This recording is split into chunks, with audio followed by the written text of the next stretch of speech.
In today's high pressure world, everyone deals with unwanted pressures and stress. But for men, the stigmas and the barriers to asking for help, they're still way too common. By delving into these barriers with an open and honest conversation, we can understand why so many men hesitate to seek mental health care. And doing this not only informs us of the facts, but it builds a foundation for addressing the issues, both in a constructive and an empathetic manner. And we can do it without having to degrade or diminish the masculine side of men. Because that way of thinking, it's small-minded and it's become way too common in society, even in the world of psychology, and at times within the mental health care system itself. So today we're going to tear down some walls and we're going to find some answers. So join us on today's Life Design podcast for our Mental Health Mondays episode. If you haven't already done so, please subscribe now so you can join us on every episode. We truly appreciate it. And be sure to engage in the comments section of your favorite platform for your chance to be invited as a guest on one of our episodes. Welcome back to the Life Design Podcast. I'm your host, Michael Borland, or AKA Coach Michael. Today's topic of mental health for men, it's going to call out the good and the bad from all sides of the spectrum. And though this conversation is starting to gain more attention, not all the ground that's being gained is beneficial for men, which means it's not beneficial for anyone. So let me start with two very clear statements. Number one is that, as you all know, I'm a very strong proponent of mental health and the mental health industry as a whole, and especially the amazing work that's being done by literally tens of thousands of the people that are involved in the industry. But that's not going to stop me from calling out this increasing deterioration of some of the good work that could be done, if not for this increasing indoctrination of certain extremes. The second thing I wanted to share is we've got a ton of information to talk about. So I'll let you know right up front. This is going to be a longer episode. I will let you know halfway through, out of courtesy to you. If you only have 20 minutes or so, I'll let you know when we're halfway through. And if you need to split it up, go for it. But please stay involved in this conversation. If you need to split it, listen to both halves. But otherwise, we're going to get through all of it today. To start us off, I want to be clear, having stepped into the world of mental health for help myself, I can tell you that far too many people, not just in the industry, but society as a whole, far too many people have lost sight of the balance that's needed to actually align with what traditional masculinity actually represents. Okay, we hear all this talk these days about toxic masculinity. Let me say that more clearly, toxic masculinity. And we're going to dig into that. But because of the lines having become so distorted over the last few years, we're going to dig deep into these, and we're going to compare more than a dozen of the traditional traits that have gone way off track. And that actually leads me to the first area that has swung so far to the outer edges that it's often unrecognizable anymore. I guess we'll call it the societies, or a lot of people reference it as the societal norms, but I'm going to say the expectations regarding masculinity and man's emotional expression. The truth is, in today's day and age, we don't need studies to see how the current messages that men are receiving contribute to their mental health, to the mental health stigmas, and of men not wanting to seek out help. Okay, the media, the entertainment, and specifically movies, they have a major impact on society's perception of masculinity. And quite frankly, they promote and they glorify this toxic masculinity that everybody talks about all the time now. And even though that's in reality a very small portion of the men that truly display what is toxic behavior, because we see and hear it everywhere in the media, it's often looked at or thought of as, quote unquote, the norm, but it's not. It's a very small percentage of men. So if we're flooded with this in the media, how has that distortion of masculinity within the media, within movies, actually affected certain aspects of the mental health industry? First and foremost, in the research I did, and you don't even really have to do research, we now see that professional groups like the APA, American Psychological Association, they've gone far into the weeds on the other side of that spectrum. And I'm going to give them the benefit of the doubt and say it's in an effort to pull things back, okay, to pull things away from this, this John Wick and Rambo and, this mentality, right? I found that in their guidelines for psychological practice with men and boys, that's what they call it, okay, they claim that traditional masculinity and the ideology of that are marked by stoicism, by competitiveness, it's a bad word, by dominance, by aggression. And they say these things are psychologically harmful and they limit men's emotional development. Okay. In addition, they claim that I'm going to use their words, adherence to these traditional masculine ideals can negatively affect mental health and lead to a poor outcome in therapy. Okay, meaning if I'm going to assume if the therapist, because it wasn't spelled out, if the therapist and the patient or the client adheres to these, that it gives more negative effect on the mental health and on the outcome of the therapy. I call bullshit. You can't help a man master his emotional and mental health by trying to take away parts of his manhood. It doesn't work that way. Okay. You do it by helping him understand those parts, by helping him use them or display them in a controlled and balanced way. So one of the studies I came across from the psychology of men and masculinity, which is also part of a APA journal, it found that men who, again, I'm going to use some of their terminology, that strongly adhere to, we'll say, overly masculine norms or tendencies, that they tend to have a worse mental health. And I'll quote this one, I'm doing my air quotes, and less favorable attitudes towards seeking psychological help. And it brings to mind a saying that they used to say back in the 80s. No shit, Sherlock. Of course they do. Many men have a less favorable attitude towards seeking psychological help because the media floods us with this message that toxic masculinity, that version of it, is cool and it's admirable. Okay. Then on the flip side, you go for help and groups, and I'm going to say messages like the ones that are recently coming from APA and other groups, tries to tell men that they're wrong for having masculine emotions or urges of pretty much any kind. Okay. What the bleep do you expect? I mean, they're supposed to be the smart ones in this realm. They know the messages that are happening out in the media. And then they turn around and go so far to the other extreme and say, you shouldn't even be having these. You need to eliminate them. What?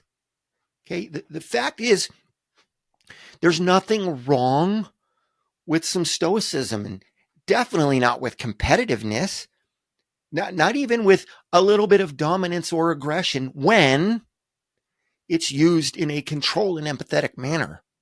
You don't eliminate it. You learn to control it. You use it in a way that is positive.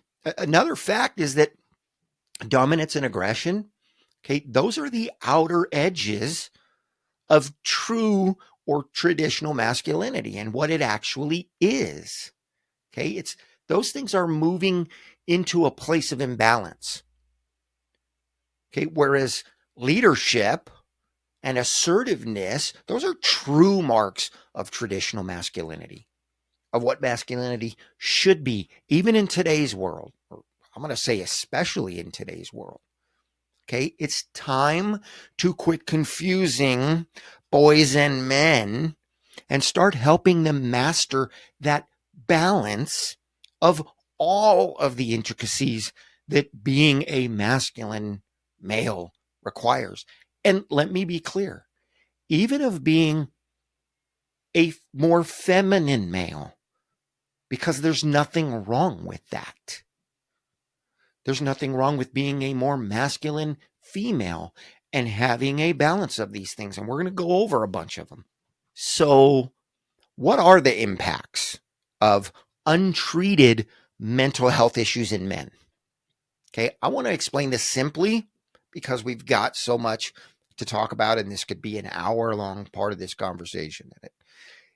To keep it simple, studies show that, and society, media shows, men have increased anxiety, depression, they've increased work absenteeism, they have lower productivity, both at work and in their personal lives, increases in substance abuse, increases in relationship problems, and that's not just, boyfriend, girlfriend, or spouse.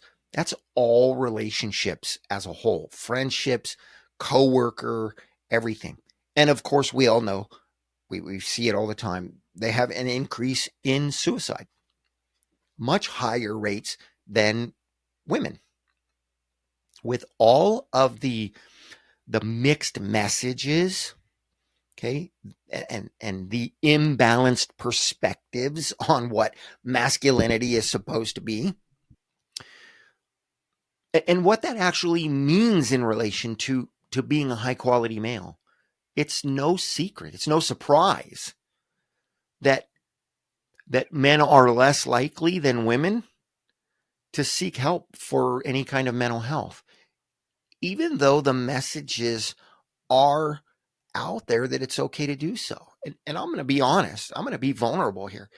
It literally hurts my heart to know that so many men feel like they have nowhere to turn. Again, they see these messages in the media and they recognize, most men recognize, that's not true masculinity. That's not traditional and true masculinity. But then they go ask for help and they're told that half of everything that makes them who they are as a person, be it a boy or a man, I don't care what your age range is, they're told that it's wrong and that they should eliminate those parts of themselves. Again, this is also a small part of the industry, but it's being perpetuated at a much higher rate. And I know this from firsthand experience. Even men that are in that toxic area of masculinity, it's because they don't understand true masculinity. They're buying into the media version. They don't need to be told to eliminate that. They need help understanding and controlling these parts of themselves and their masculinity and or their femininity. Okay, because men and women have both. So what are some of the common versus, the true barriers to men seeking help?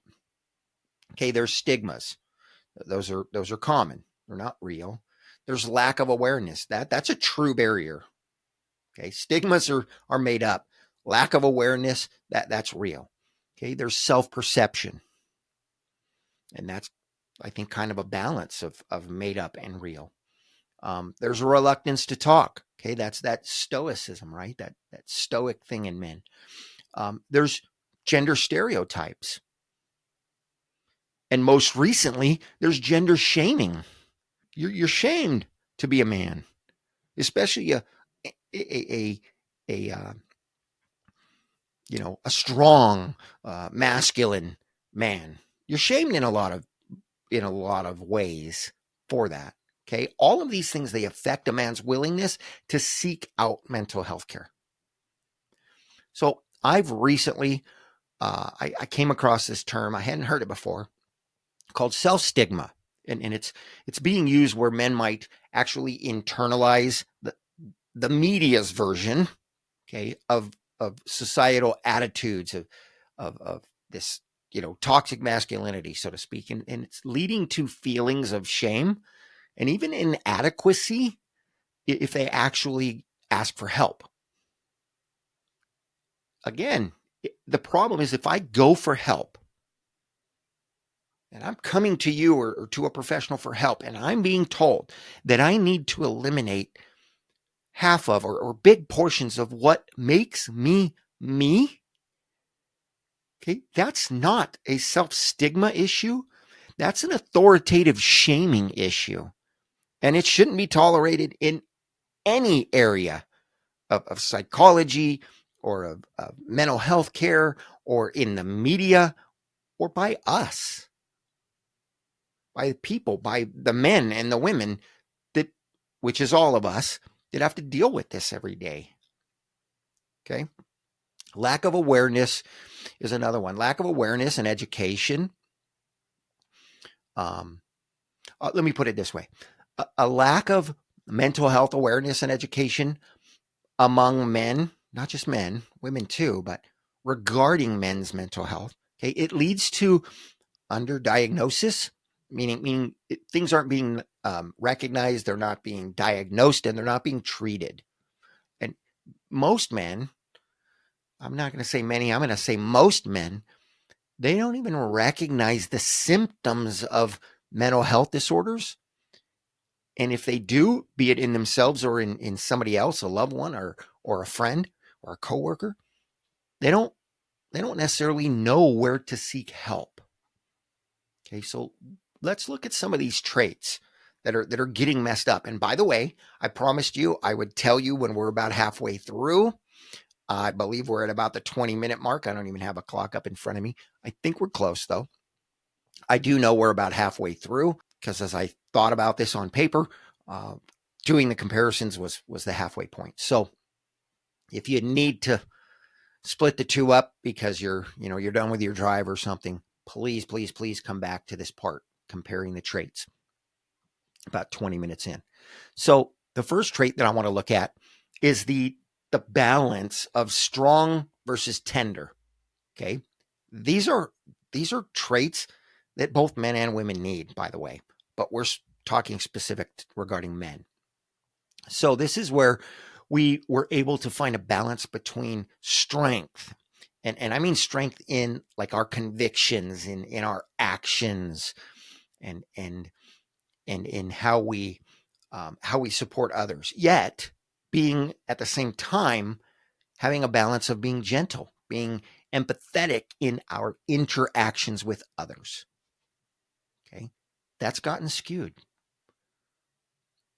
Some people are trying to say, get away from this being strong and having this strength and just be tender all the time.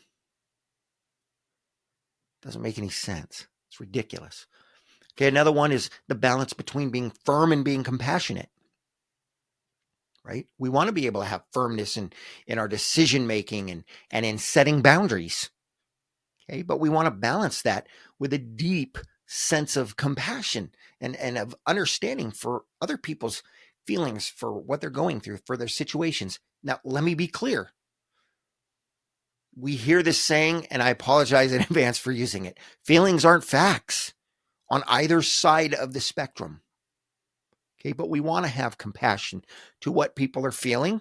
That doesn't mean we have to give in to their feelings. It doesn't mean we have to change our beliefs and our values based on someone else's feelings.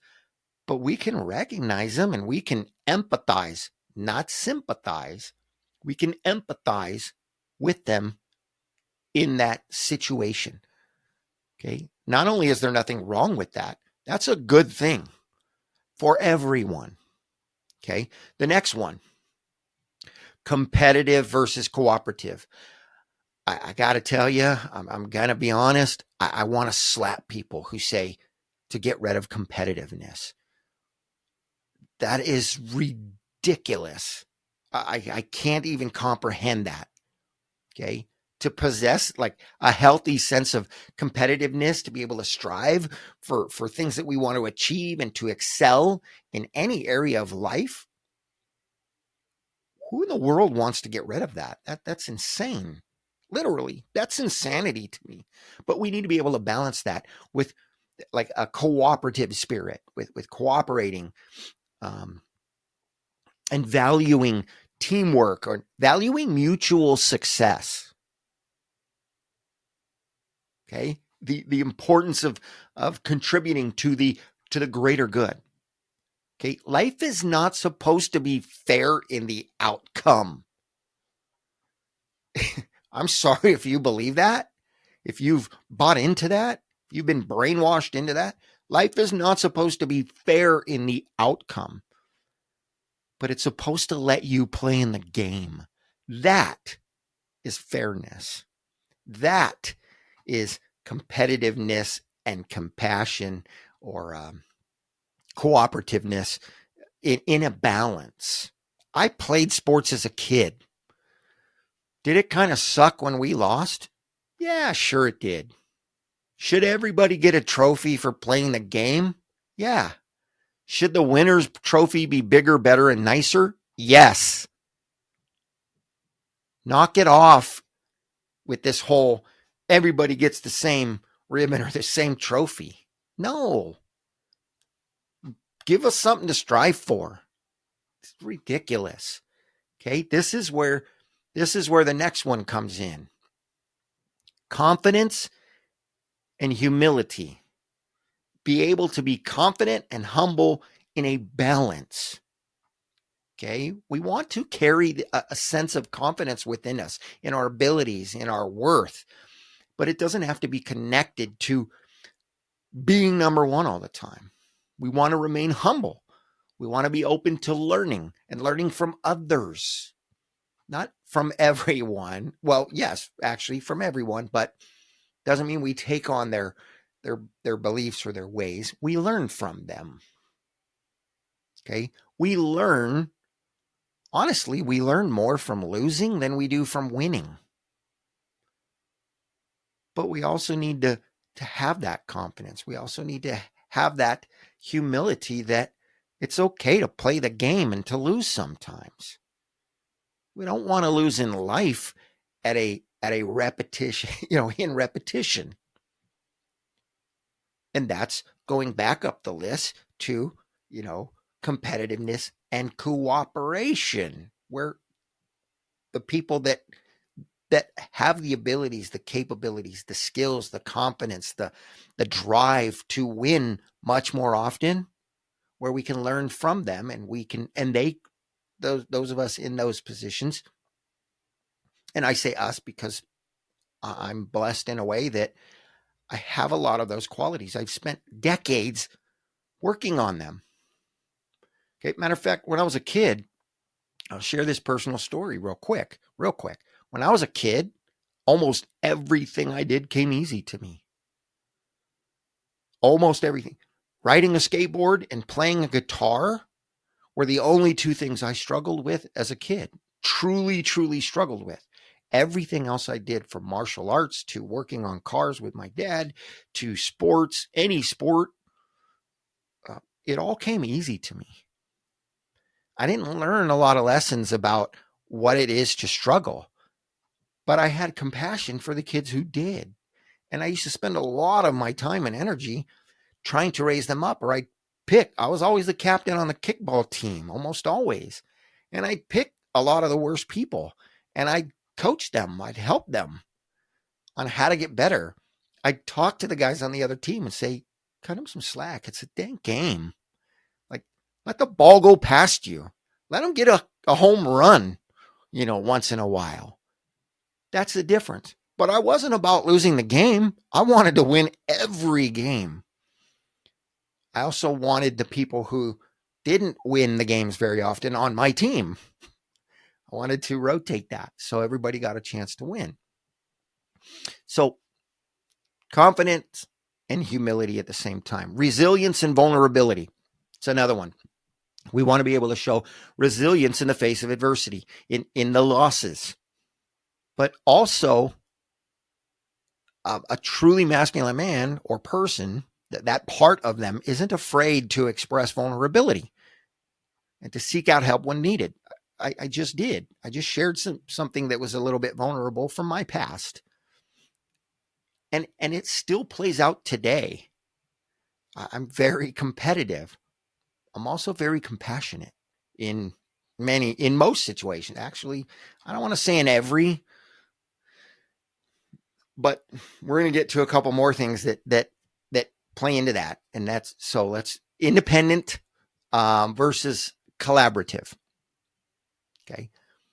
We want to value our independence. We want to value other people's independence and our self-reliance.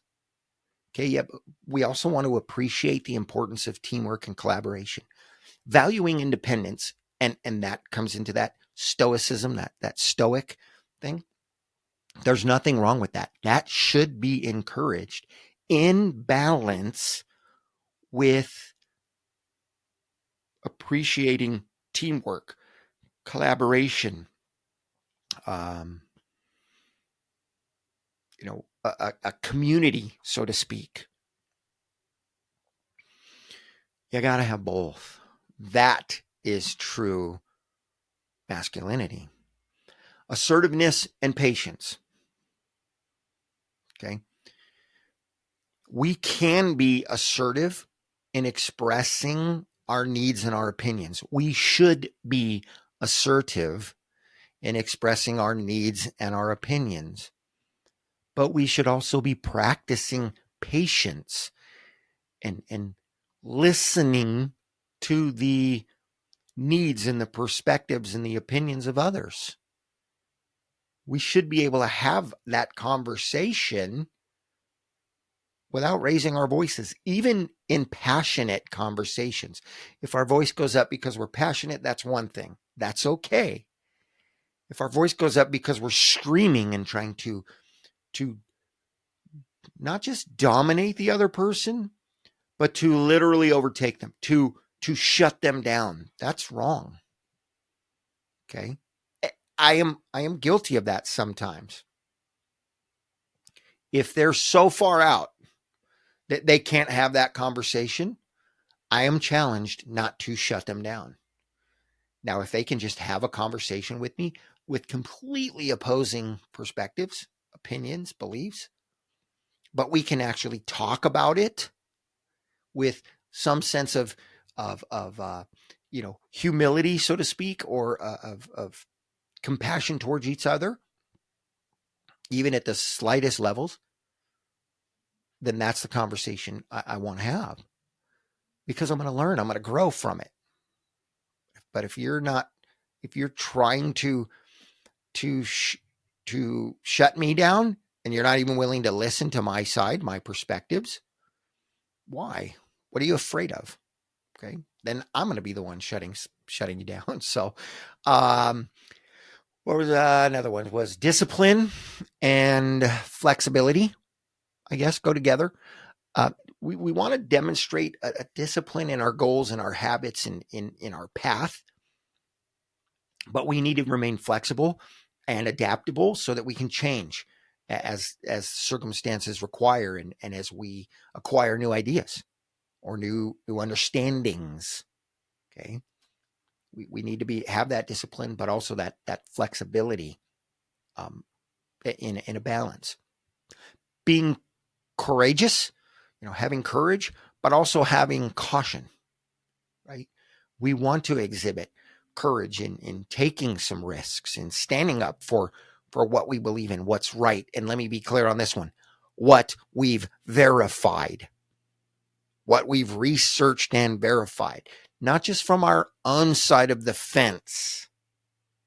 Again, going back, playing off of the last last couple, being able to have that conversation and hear opposing opinions without shutting them down or shutting them out, and asking ourselves, why do they think that way?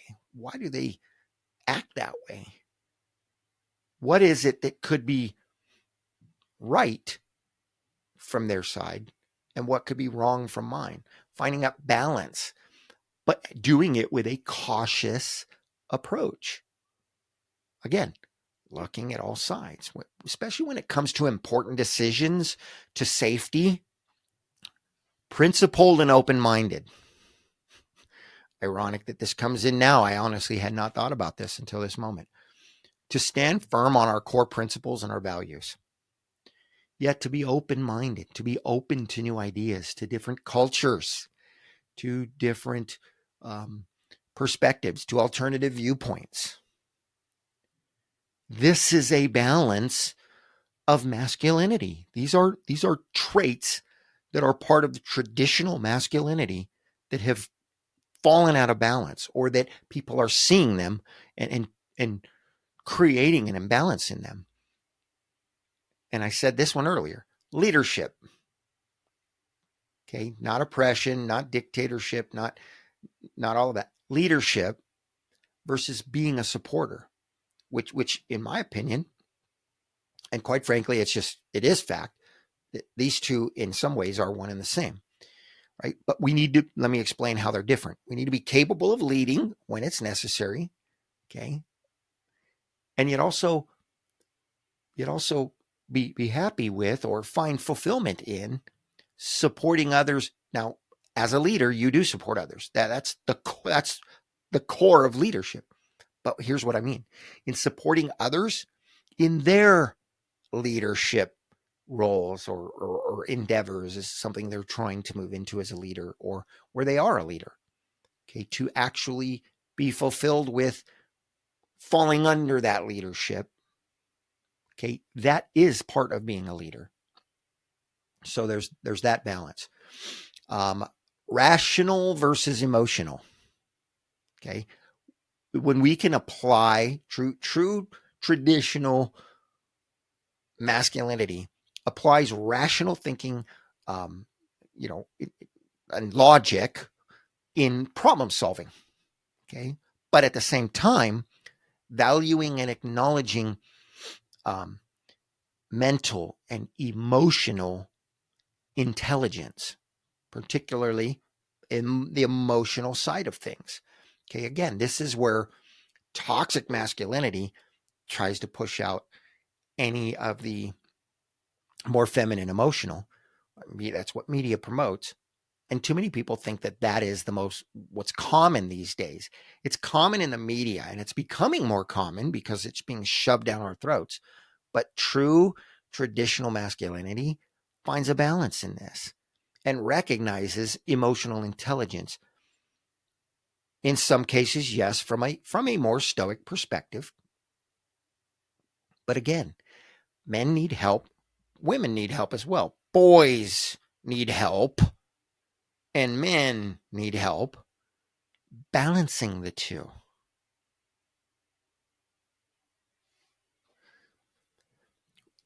Responsible, or having a high responsibility, personal responsibility, versus being playful. Okay, taking on that responsibility,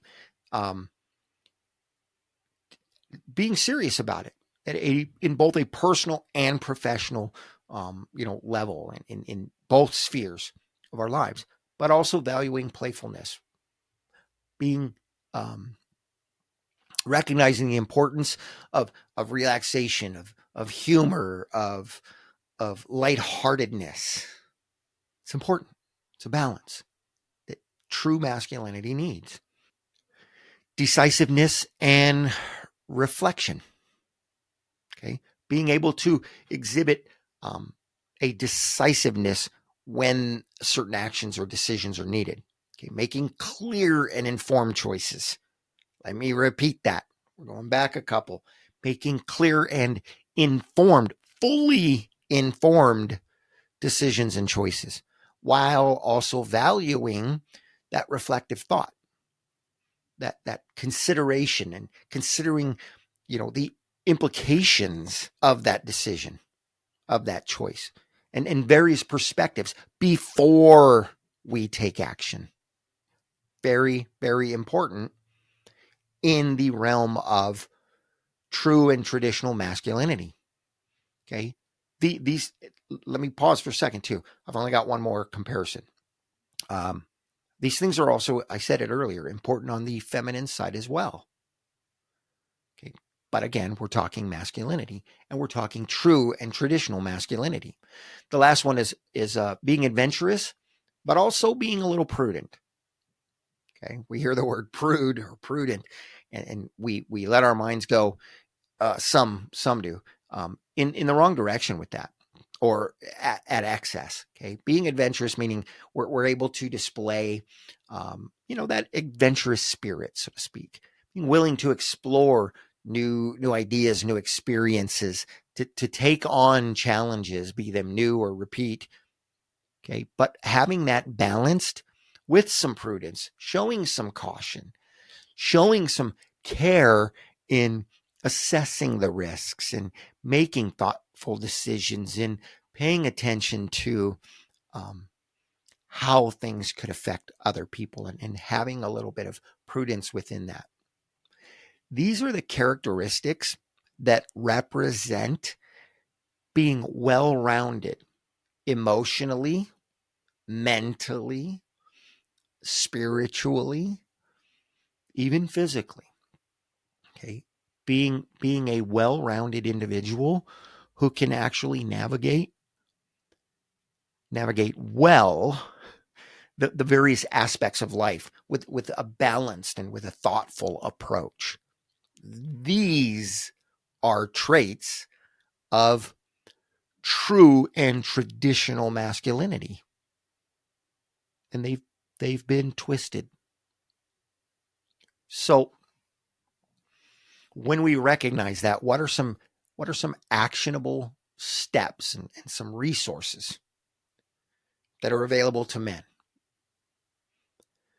Well, some practical steps, we'll say, to improve not only mental health, but seeking care for them far above and beyond anything else, is open communication.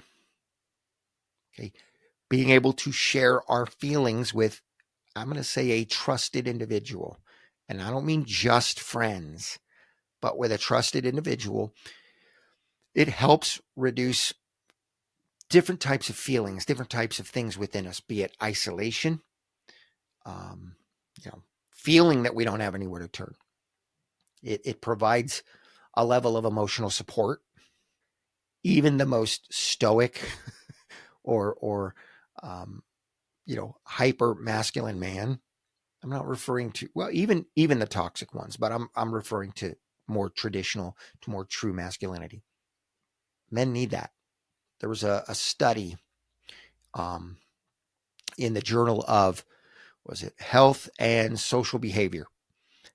And it found that social support in men, specific to men, social support is crucial for mental well-being. We know it is for everyone, but it pointed it out specific that even in men, it was extremely, extremely crucial. Not just, it's beneficial, but it's truly crucial. So seeking professional help, there's things, and I know I came down hard on the industry, and I came down hard on the APA. And if you're part of that group and you want to reach out on it, great. We can have that discussion, and we can have a calm, passionate, and calm discussion on it. But the truth is, therapy, it provides strategies. It can provide strategies for coping with any kind of mental health issue. Okay. It can lead to significant improvements in the quality of our lives. And there was some research that was published in, see if I remember this, in the, I don't know if it's pronounced JAMA, JAMA, psychiatry, that shows that therapy, and specifically cognitive behavioral therapy, uh, cognitive CBT. There we go. My brain was drawing a blank there. It's highly effective in treating various mental health disorders. Now, two things I want to point out on that. Let me be clear. Not all therapists are the same. We made that clear. There are some that are promoting these more recent ideas of eliminating masculinity in men. Bad, bad, bad idea. Help boys and men understand and control that balance of what true and traditional masculinity is. Let's quit twisting what traditional masculinity actually meant. Just because certain men and media and all this got it wrong doesn't mean you change the whole thing. It means you build back what it was represented, what it actually represented, and you teach boys and men that. And you teach them that it's okay. They don't have to be on the higher side of masculinity. But just because they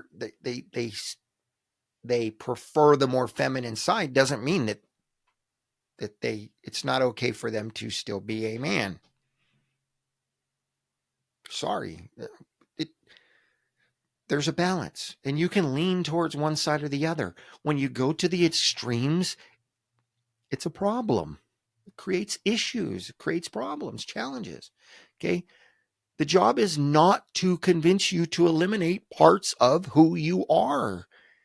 It's to help you understand those parts and work with them and control them and make them work for you. Okay. I didn't say habits. I said parts of who we are, our traits, all of those things we talked about and compared a few minutes ago. What are some additional things that we can do? That was seeking professional help. I'll digress. Some other things that help, and I'll move quickly. Physical activity.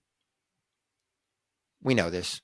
It reduces depression, anxiety, desires for using chemicals to balance our moods. It's just it's just a ridiculously long list of benefits by being more physically active. A healthy lifestyle. Do we really need to go through this? Good sleep, balanced diet, avoiding excessive alcohol, very much of it at all if you can. No other substances that significantly negatively impact our health. The relationship between lifestyle factors and mental health has been documented so many times. What I call empowering hobbies and social activities. Okay, engaging in certain types of hobbies and social activities actually provides a sense of accomplishment and community for us. And again, I'm speaking specifically to men. Doesn't have to be this hardcore, I'm on the football league or I'm in MMA and, great. I love all of that. I was fighting MMA style before it existed, underground fighting back when I was a kid. It's part of who I am. I've just learned to control it. I've learned that I don't have to be that aggressive, dominant person. That I was a Jekyll and Hyde. I was a very, very sensitive, compassionate, loving kid that came from my mother. My father was quite stoic back then, quite aggressive. And I grew up in the hood. I grew up around a bunch of gangbangers. So I took on that side as well. I learned to control it. I didn't eliminate it. Comes in handy sometimes. Okay. Mindfulness and stress reduction techniques are another thing. I mention these in virtually every podcast. Okay. learning to meditate, learning to reduce your stress, breathing work, breath work, breathing techniques. All of these things, they help to moderate us. Okay, there's evidence, there's proof that they improve reduce our anxiety, our depression, physical pain within us. Okay, illnesses and ailments, it reduces these things. Okay, and the last thing that I want to talk about, and one of the most important things, is the resources that are available. Okay, what kind of resources are actually available? The ones I just mentioned are things that you can actively do. You can go online anywhere. You can see anybody and learn about them. But I'm talking about things like mental health hotlines. We're seeing advertisements for those a lot more. Online directories to find people. Online apps that are focused on mental health. Okay, national suicide prevention hotlines. Okay, there's men's health networks. There's so many things. If you have the internet, if you have a cell phone or a computer, if you have a job, personnel, HR departments, there we go, can help you find access to this stuff. And you don't have to give all the details. You just say, hey, what do we have available in these areas in case I or my coworkers, have some challenges. I want to be a resource to be able to help my coworkers and direct them towards this stuff. Okay. And yes, I'm a coach. So of course I'm going to say coaches. This is the number one thing that I help people with, not mental health per se, but finding balances in their life, getting through transitions, knowing they're in a place they don't necessarily want to be and getting to somewhere they do want to be it jobs, be it emotions, be it relationships, finances, it doesn't matter. It's all transition. It's all transformation of ourselves. And it all starts on the inside with our mindset. Okay. Every show is about mindset. Everything we just talked about is about mindset. People that believe masculinity should be gotten rid of, people that know that is part of who we are, male and female. I don't care if you want to call yourself non-binary. You have masculine and feminine parts in you. Okay. I'm not going to get into that argument. We all have that. That's biology. That's chemistry. That's everything about, that's spirituality. That's everything about the human experience is supposed to have that balance. Some will lean a little further one way. Some will lean a little further the other way. Some will be really close to the center. And yes, that certain percentage are going to be on massively far extremes. And those extremes are getting too prevalent. And it's causing way too many issues. But we can control us. And that's the point of this podcast, this episode. So I want to thank you for joining me on the Life Design Podcast on today's episode. Please, please, please be sure to share, to subscribe, and to engage. Okay. I truly appreciate you. I truly appreciate you as a listener. I really, really appreciate those who do engage. That is the point. And the more you engage, the better chance you have not only of learning, new things and of creating a better life for yourself, because it's always up to you. But you may be invited on the show if that's something that you're interested in. I say it every show. How cool would that be? But if you've got an intelligent and respectful conversation on any of these topics or similar topics that you want to have, let me know. That's part of what I'm here for. So I look forward to sharing more with you later in the week. And as the weeks go on, I look forward to meeting some of you. And until then, as always, live awesome and enjoy your journey.